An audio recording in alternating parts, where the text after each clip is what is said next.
Oui, exactement. Il y a un chiffre qui a pas mal fait parler. Il y a 59% des 25-35 ans qui choisissent leur destination de vacances en fonction de leur potentiel Instagram. Instagram, c'est devenu la première agence touristique, ou en tout cas la première agence de pub pour le tourisme. Et donc on se retrouve avec des scènes assez dingues.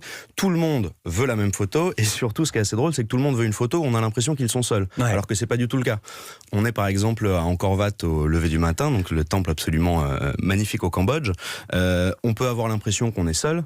En fait, on fait ce qu'on appelle un panneau à la caméra, donc c'est-à-dire on tourne la caméra et on se rend compte qu'en fait on est des milliers à s'être levés à 6h du matin pour faire exactement la même photo, en essayant d'éviter au maximum d'avoir les têtes des autres. Et alors il y a un type qui fait visiter un gardien ou un conservateur, un guide, qui visitait les temples d'Angkor et qui montre que tout le monde va aller au sommet. En fait, ils n'ont rien à faire de ce qui se passe là au sommet, c'est juste que du sommet, on peut voir sans avoir personne dans le dos, c'est juste pour faire la photo.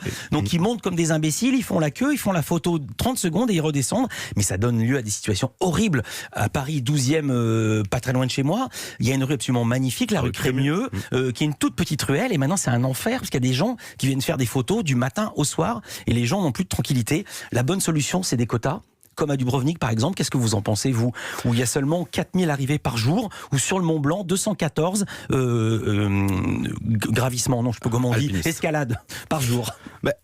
La solution des quotas, oui, elle est intéressante. Nous, on pose cette question qui est évidemment un petit peu provocatrice. Faut-il interdire le tourisme? C'est évidemment rhétorique.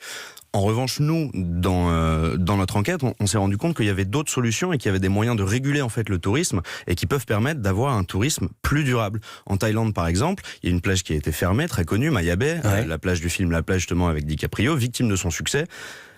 Les fonds océaniques ont été complètement foutus en l'air, donc on l'a fermé.